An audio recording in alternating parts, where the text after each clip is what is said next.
Hi, hello, hope you're taking care of yourself. If you're new here, my name is Lexi, and considering the fact that it is finally fall, and arguably has been for several weeks now, I wanted to do a bit of a fashionably late seasonal TBR. But also, considering the fact that fall is, by a lot, it's not very close, my favorite season, I'm also taking this video as an excuse to give you guys some recommendations for fall books that you can enjoy. But I wanted to avoid just talking about books that take place in college, or like have leaves on the cover. You know, great genres, don't get me wrong, but I wanted to go a little bit outside of that box. So I picked a bunch of fall words and fall themed concepts, and I just did like vibe and word association until I came up with a recommendation that I felt matched. I'm not going to pretend that all of these connections are going to be comprehensible. There probably won't be, and definitely not all of these books have like fall vibes. Some of them do, but most of them just fit their word. But that's enough, okay? That's what we're working with.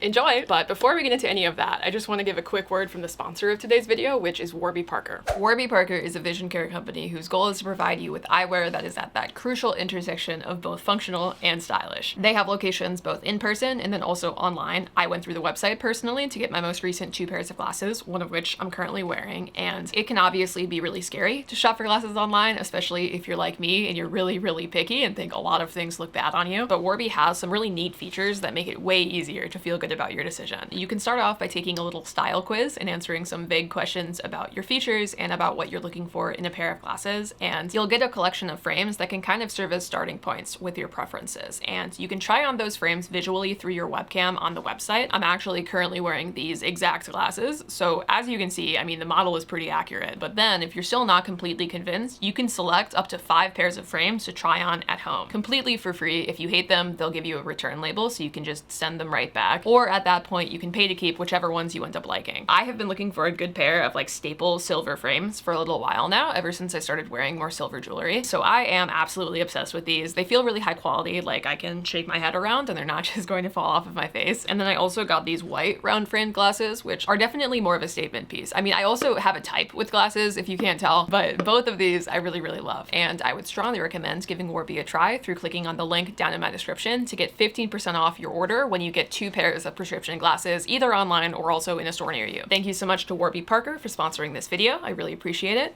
Let's get back to it. Hello, welcome back. So the first fall themed word that I came up with was haunted house. And with haunted house, what was I thinking? I'm thinking subverting expectations. I'm thinking the creeping dread of realizing that you're being followed, and how when you're inside the haunted house, when you're easily frightened like I am, it kind of starts to feel like your entire world. But then you get to the end and you just kind of go back to society and you realize that it's just a place staffed largely by your peers in special effects makeup, but that doesn't really make it any less harrowing. And the book that I want to talk about with this is one that I have talked about before on this channel because it's one of my favorite books of all time, but it's been like over a year, so I feel like I'm due. And that book is In the Dream House. This is one of my like top 2 or 3 favorite memoirs, but it's not like any memoir that you've ever read before. The structure of this book is so unique. In the Dream House is a retrospective on this abusive queer relationship that the author has, how she met her partner, how the abuse began, how that relationship unraveled her, and then ultimately how she was able to leave that relationship and meet the person who would become her wife. But the way that the story is told is the author takes all of these different horror tropes, like dream house as creature feature, dream house as unreliable narrator, dream house as demonic possession. And it's not just the horror tropes, you also see things like dream house as I Love Lucy, dream house as the first Thanksgiving. But the point is, the chapters in this book are like 1 or 2 pages typically, and you get all of these different angles that she looks at this experience through. Some of them are vignettes of moments, both good and bad, that she had in the relationship. Some of them are just kind of more typical like horror short fiction, but they capture these real feelings that she's having about herself. And a few of them are more analytical. They're almost like media criticism, and they look at things like why it is so difficult to talk about abusive relationships, especially in queer spaces. And the book ends up being fantastic. It's the kind of memoir that kind of ruins other memoirs for you, especially memoirs that try to play with form in less effective ways, because it's just so good. Before she wrote this, the author was known for her short stories, horror fiction. She wrote the collection Her Body and Other Parties, which is also fantastic, and it would be a great fall book if you want to read more things by her, but this is fantastic. I think about this book all the time, and in my opinion, I feel like it's perfect for the fall season. Okay, the next word that I'm doing is pumpkin, but I'm not thinking like pumpkin themed food. The way that I took this is like carving a pumpkin, you know, gutting it out, making it into whatever shape that you want to make it, displaying it for the world to see, that kind of vibe. And the book that I picked to mirror that concept is Grown by Tiffany D. Jackson. This is already a kind of out of left field recommendation for the word pumpkin, but hear me out. This book is a young adult thriller, and I don't want to spoil too much of what happens because telling you what it's really about is kind of a major plot spoiler. But the book opens when you find out that this super duper famous R&B singer named Corey Fields has been found dead. And the main character, Enchanted, wakes up in this pool of blood next to his dead body, and she has no memory of how any of this happened. She doesn't know if she did it, she doesn't know who did it, if it wasn't her. All of her memories from the night prior are completely gone. And Enchanted was kind of a young up-and-coming R&B singer who was one of Corey Fields' proteges. And the book is told, if I recall correctly, split timeline. You're seeing these like little pieces of the modern day investigation, what is actually going on, why is this person dead, but the majority of the book is telling you how we got there, from Enchanted just being kind of a normal high school student who is a really talented singer and has a dream, to being discovered and going on tour and discovering all of the darkest parts of the music industry along the way. I do want to emphasize here that this book is young adult, but the topics and the themes are definitely pretty intense. Like with many books that I enjoy, it's one of those times where if you are at risk, you should really look up the trigger warnings, that way you know what you're getting yourself into. But much like how we remake a pumpkin into the image of whatever jack-o'-lantern we want, I feel like child stars are also frequently gutted and kind of warped and twisted into whatever their mentors or the music industry kind of wants them to be, which is fine when it's an inanimate object. Like when it's a pumpkin, that's cool, but when it's a person, when it's a human being, it's less good. Okay, the next fall themed concept that I have is that very first chill in the air when you're like, oh shit, this is really nice. Summer is finally ending, you can wear a sweater, it's very cozy. That like first noticeable day when it starts to feel like fall. And the book that I have for that is Sorcery of Thorns. This is a young adult fantasy that takes place in this world where books basically are sentient. They have these thoughts and feelings and aspirations, but they're widely considered to be malicious. They're kept in these libraries that are essentially like book prisons. They're literally strapped in chains down because they'll do evil things if they're unleashed onto the world. And the main character, Elizabeth, she is a girl who grows up in one of these libraries. She's an orphan, of course, and so the people who protect and take care of the books kind of just raise her up as one of their own, as a community. But everything goes to shit when one of the most powerful books inside of her library escapes, and Elizabeth is the only living witness, so she is accused of making it happen. She's accused of treason. And if I recall correctly, she's kind of forced to go on the run and work alongside this hot, aloof sorcerer and his like omnipotent butler in order to discover the source of the conspiracy that led to the grimoire in her library being released, and to just bring it back and like fix the whole world. One of those, you know how it is. This book is really good. It's one of my favorite young adult standalones, mostly because it really captures the vibe of being raised by your library and like the lifelong love for books that you get when you start reading at a very young age. This is a book that just feels like a love letter to literature just as a whole, but it's also just a great fantasy. The characters are really lovely. There's a romance subplot that is really, really cute, but honestly, my favorite character wasn't involved in the romance at all. It was the third main character, the butler. This to me is very cozy. This is the kind of thing that I want to read when it's starting to get cold outside and you like light a candle indoors, and maybe life has been hard recently, but you can really drown yourself in a world that a book like this creates. This is that kind of story. The next fall concept that I have is that second notable chill that you get where you're like, oh fuck, it's actually starting to get kind of cold. You know, like the day that you realize that fall will eventually end and you're gonna have to like shovel snow and buy better gloves. Yeah, that's what we're talking about next. And the book that I chose to represent that feeling is The Fifth Season by N.K. Jemisin. And this is actually a trilogy, but I'm just showing you the first book for ease of reference, even though I would recommend all three, because in my head, this is a fall trilogy. I think just because like things die in fall and you have to pick up the pieces of that. You have to figure out what to do after the things that you love disappear. It's just like a fall winter kind of energy. I feel like it's the right time of year to be reading this trilogy. But what this is actually about is a post-apocalyptic world where society has kind of formed itself around responses to these world-ending events like volcanoes erupting and tidal waves and just ash that blocks out the sun for 20 years at a time. Like society is really just set up to handle that because it has happened so often in recent history. But as this book so artfully tells you at the end of the prologue, this is what you must remember. The ending of one story is just the beginning of another. This has happened before, after all. People die, old orders pass, new societies are born. When we say the world has ended, it is usually a lie, because the planet is just fine. But this is the way the world ends. This is the way the world ends. This is the way the world ends.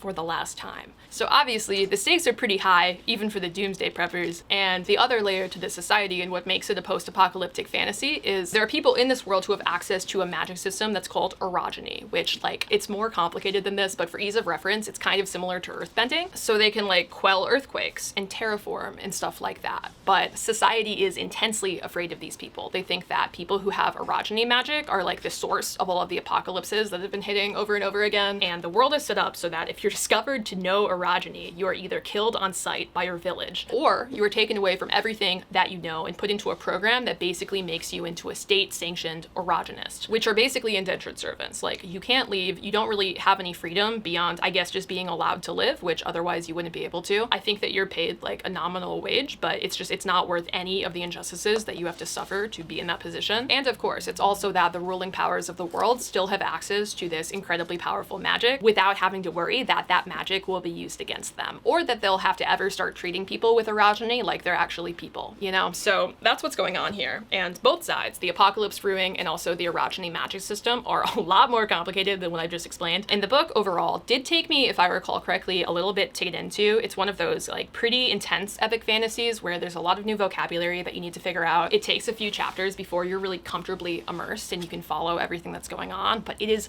so worth it. The entire trilogy is fantastic, but especially what this first book does by the end, like if you know, you know, genuinely it blew my mind when I read it. I thought it was absolutely fantastic. It's still one of the most memorable experiences that I've had reading fiction, and I really, really recommend if you want a poignant fantasy novel that looks at real world problems and real world themes, but in a way that feels entirely fresh. This series is fantastic. It's gruesome. It's like grim. It is the winter chill, but it is fantastic. The next term is scary movies, and I really like scary movies. I watch a lot more horror than I read, honestly, but one thing that I love that I feel is best accomplished in a scary movie is the use of an unreliable narrator. And as a viewer, the lack of knowledge that you have on what is actually real, what is actually happening, and what is just in the head of whoever is telling the story. I really like psychological horror and psychological thrillers where things are kind of being hidden from you. And so the book that I'm going to recommend with that is Boy Parts by Eliza Clark. I've talked about this before in a video, I think, like right when I first started this channel. And in the same way that an art house horror movie is not going to be for everybody, this book is definitely not for everybody. It was sold to me a long time ago as American Psycho if it were written by a woman, and I mean, that is exactly the vibe. It follows this absolutely deranged, honestly pretty evil photographer who hates men, and from the jump she is rapidly approaching rock bottom in her life and her emotional state, and the closer that she starts to get to rock bottom, the weirder this book becomes. And all the while also, you have kind of no idea what is happening. You have no idea how insane this woman actually is. You don't really know if the events of the book are the events of the book or like dreams that she's having or like real things that she's actually doing, and puzzling all of that out is so much fun. And it ends up making this really interesting statement on why women are never perceived as threats. Even when insane shit happens, even when there's abundant evidence that you are absolutely insane, you're still not perceived as a threat because of your femininity. And the protagonist of this book is one of the least likable characters I have ever read about in literature, but the ride of this book and the questions that you start to ask yourself by the end are just so fascinating. So if you're an art house horror movie girly, if you're used to really weird shit in books, I think that you might really enjoy this. It was one of those books for me that I immediately made my best friend read as soon as I was done, so that way we could talk about it. The next fall word that I'm doing is leaves.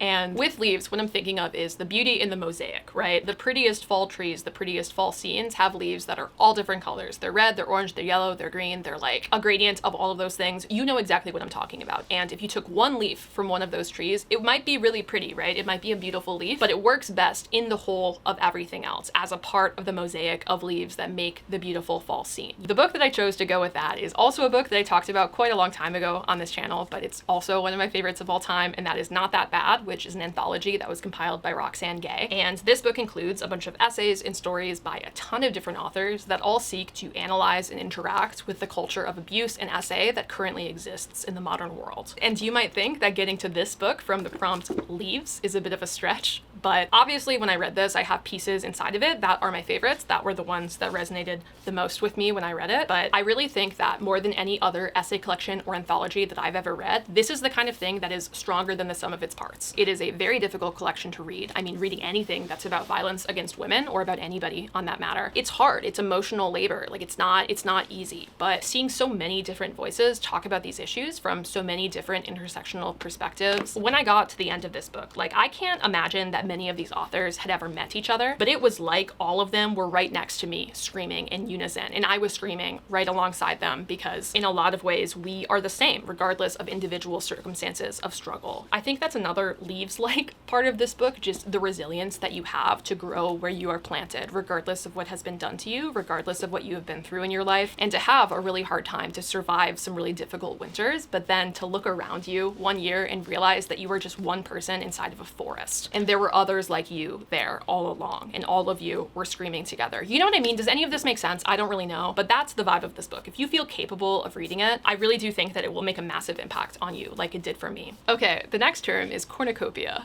And I'm not talking about the Hunger Games cornucopia, like that is low-hanging fruit. We're not going there. I am thinking with cornucopia of wealth, of substance, perhaps even of luxury. Like it's a fall bounty, but there's also some darkness within, under the surface, you know? That's my vibe for cornucopia, and my recommendation for that is Their Vicious Games. This is a young adult thriller that I read around a year ago, I think at this point. I think it was during the fall too, which is correct if so, because this is definitely a fall book in my brain. But when I talked about it in my wrap-up all those moons ago, I remember I described it as Eat the Rich, Murder Bachelor, which is definitely what this book is. It's not subtle. It's got all three of those things in spades. It's got lots of murder, lots of bachelor, and lots of Eat the Rich. The book follows this black girl named Adina Walker, who ends up getting her admission rescinded to her top choice school because she gets into a fight with this girl who is just an absolute piece of shit. And the only way that Adina can see to repair what has happened and protect her future is through entering this contest called The Finish, which is this extremely mysterious competition that's put on every single year between the top 12 women from, I think maybe it's just one top private school, but I also feel like I remember there being other women from around the area, but it's put on every single year by this unbelievably wealthy old money Remington family. And all of the women who have won in previous years of this competition have gone on to do incredible things. They've gotten into whatever schools they wanted. They're in these esteemed positions in politics, in science, really in everything. And somehow Adina is able to weasel her way into this competition, only to realize that she has probably made a terrible mistake because all of the other women seem to be willing to go to murderous lengths in order to win. I really liked this book. I found it extremely fun. It's not a masterpiece. I mean, it's a young adult thriller with a very clear class commentary narrative, but it's just so metal and so silly, and I really liked the way that it subverted a lot of your expectations, especially around some romantic subplots that are inside of the book. It was just juicy. I definitely plan on reading whatever else this author ends up putting out into the world, but if you're looking for something that is about the crazy shit that rich people put themselves through after dark, this will be a good fit for you.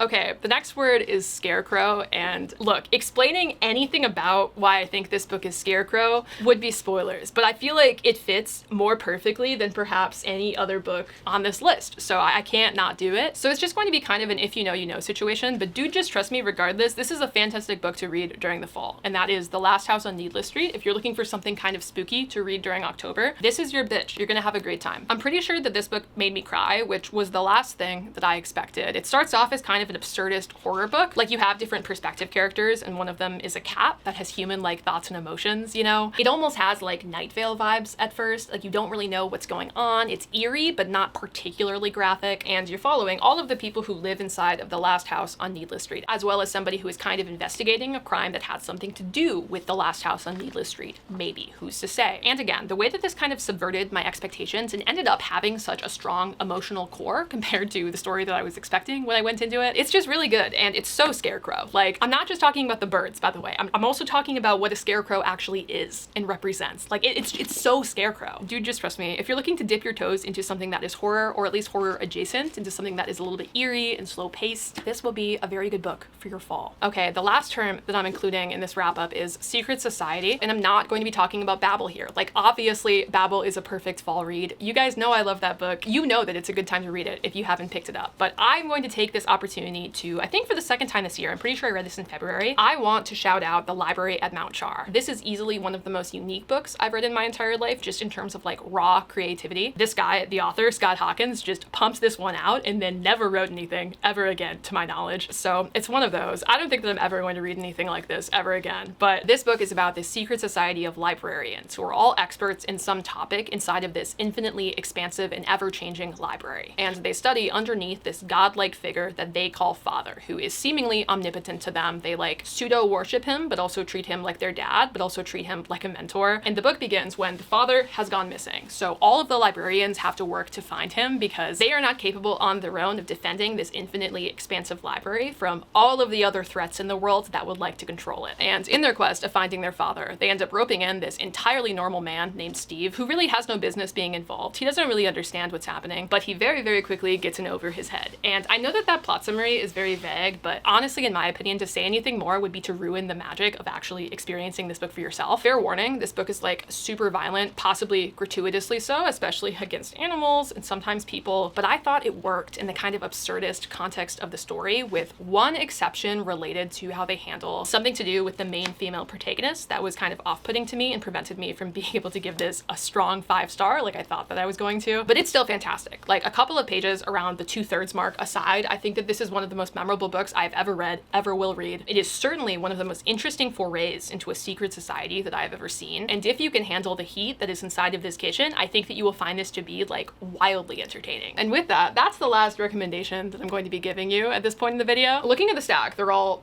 quite different, but they're really good. So I hope that you find one that works for you. But let's move on to my seasonal TBR. The way that I do these is it's a 2-strike system. I've only ever not read like 2 books ever from one of my seasonal TBRs. And that was because I was in a reading slump, the likes of which have never been seen before. But I like to pick like 10 or so books every few months that I really, really intend to commit to getting through this season. So that way, if you guys want to read along, if you're interested in my opinion, you can believe with a pretty high degree of confidence that you're actually going to get it. My summer TBR, I read all but 3 of the books, which is pretty standard. And the 3 that I did not get to just roll over into my fall TBR and become like super priority picks. And if I don't get to them by the end of the season, then you can feel free to egg my house. But it hasn't happened yet. So anyways, the 3 that I didn't get to this summer were Bright Young Women, The White Album, and A Love Song for Ricky Wilde. All of these I still want to read. Bright Young Women actually is a thriller that I put off specifically because I realized that it would be cool to read it kind of during a spookier part of year when the leaves are different, when things are a little bit cooler. As for the other 2, it just kind of wasn't the time, but I still plan on reading them. I still want to get to them. If you want to see me talk about them, you can view my previous TBR where I give you kind of like my understanding of the summary, which is probably wrong. That's how these videos go at this point. If you are used to me knowing what I'm talking about, I haven't read these books, okay? I'm actually incapable of spoiling them for you, but I'm also incapable of fact-checking my own accuracy. So if I say dumb shit that's wrong, it just comes with the terrain, okay? I'll correct myself in the wrap-up. I'm also going to be going through these quicker than I normally do because I have places to be today, unfortunately, and the recommendation part of this video took like twice as long as I expected it to. I love yapping. I hate shutting up, apparently, and this is me reaping what I have sown, but we're gonna get through them. This is gonna go great, okay?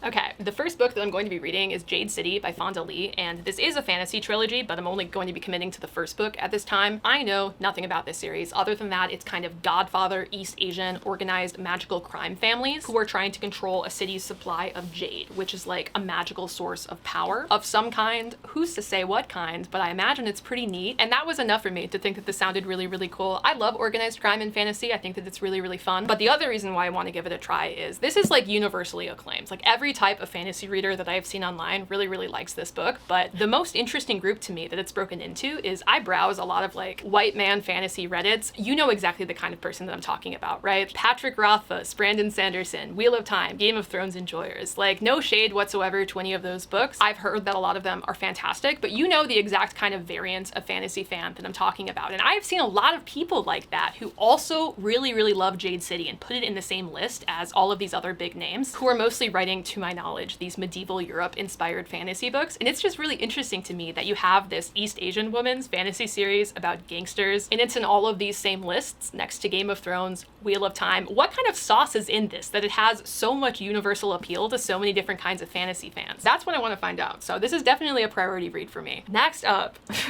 I am bravely going to be committing publicly to reading House of Leaves. If you don't know what House of Leaves is, don't worry, because really neither do people who have read House of Leaves, from what I have heard. You can probably tell from the way that the book is formatted with this like journal and then mostly blank pages with extremely small text. And then we're back to being a book.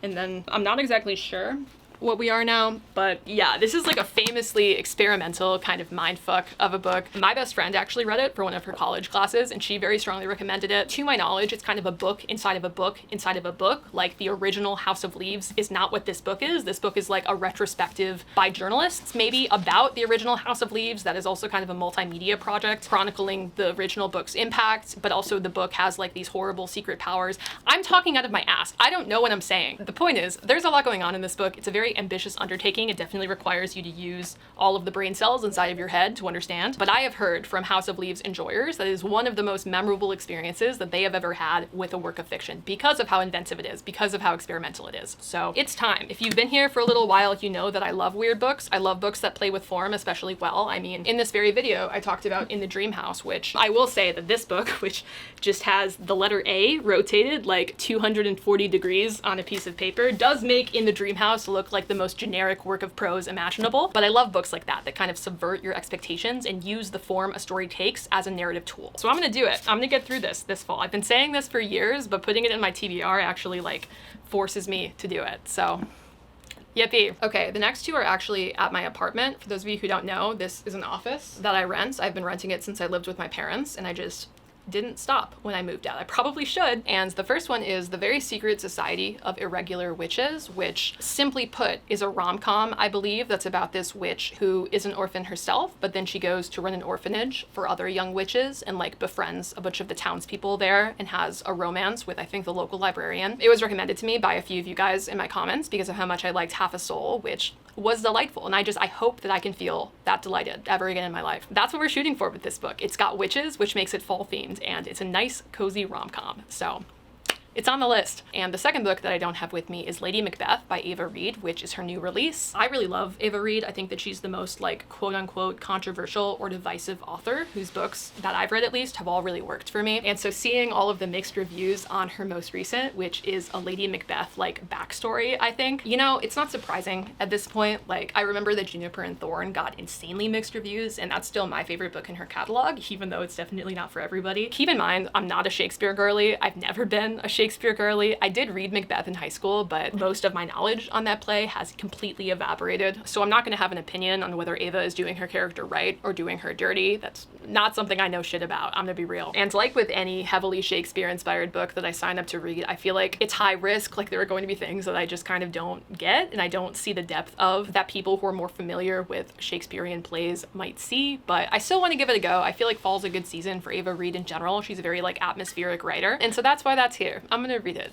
Rah. Okay, moving on. The next book for this fall is Bunny, and this is an incredibly infamous book among literature circles on the internet. But if you have somehow never heard of it before, to my knowledge, this book is about this secret society, or I mean, maybe it's honestly just a clique of women who are at this elite private university, and they're basically just freaks. They all call each other Bunny. They do all of these really weird things. And the book follows a new initiate into the land of Bunny as she starts to make contact with this group of women. I have heard that this is a horror book, which I find fascinating considering the fact that nothing on the back would really give you that idea, but this is the kind of book online that you either absolutely love or you absolutely fucking hate. I have seen so many rave reviews of this book from people that I trust on the internet, and then I have also seen an almost equal number of people who think that this book is super stupid. So we'll see how I feel. I love having opinions on things like this, and it's time. As we discussed at the beginning of this video, fall is like peak secret society season. The next book after that I want to read finally is The Serpent and the Wings of Night. This is a TikTok romantasy book, typically my genre enemy if one did exist in this world. But yet again, here I am because I've heard enough good things about this book anyways to want to give it a go, even at the risk of my own sanity. This book is about a girl who competes in a tournament, and there is a man in this tournament that is her enemy, her rival, of course, but he's also kind of cute and they have to work together. Oh no. And I'm pretty sure that there are also supposed to be vampires inside of this book. I imagine that he's a vampire. That just feels right. And honestly, not to throw another stray at Powerless, but I feel like outside of that book, I don't care how generic or tropey it is, almost any book that has a tournament arc or a cool competition inside of it, even if the book is otherwise kind of mid, I feel like I still end up really enjoying it. Like that setting is just very entertaining to me. And really the straw that broke the camel's back for this is I saw a decently positive review of this book from the Book Leo, and we tend to have pretty similar opinions on romantasy books that we dislike. So I feel like something that is a silly goofy time for her might also be a silly goofy time for me.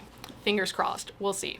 Okay, next up, I have to like leave pretty much instantly, so we're gonna go really quick through these last two. But Stiff by Mary Roach. I just have to read at least one book a year about what happens after I die. The funeral industry, euthanasia, aging, at least one thing per year that just reminds me of my own mortality. And this is my pick for this year. It's supposed to be a little bit unserious. I've heard that Mary Roach is a very funny kind of science writer, but I have to meet my death quota for the year somehow. So this is on the docket. And then finally, the last book that I plan on reading this fall is Strange the Dreamer by Laini Taylor. I remember reading Daughter of Smoke and Bone when I was a teenager and really enjoying it. And I have heard since then that this duology is actually the author's best work. And I know almost nothing about this, and it has the kind of description that really does kind of give you nothing, but I get the impression that this follows this boy who has long been obsessed with a lost city, kind of in like the Atlantis tier of mystery, and he has all of these dreams about this goddess that seems to have something to do with this mythical lost city, which is called Weep. But nobody knows why the city disappeared. Nobody knows where it went. Nobody knows really any of the history of any of the events that this kid is dreaming about until he is given this opportunity, I think, to investigate it and to kind of explore this new world. And I don't really know if that's a good description of this book. I don't see this one talked about all that often online, so I haven't osmoted like that much information about it. But a lot of people with taste, in my opinion, have this duology as one of their favorite young adult fantasy series. So I want to give it a try. It's been a little bit since I read a young adult fantasy series, and I've been holding out, I think, for one that felt fresh and not bad.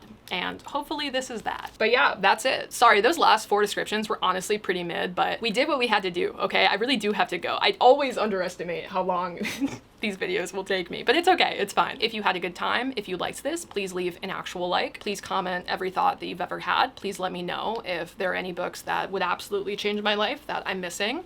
Do tell, and I will see you in the next video. Bye!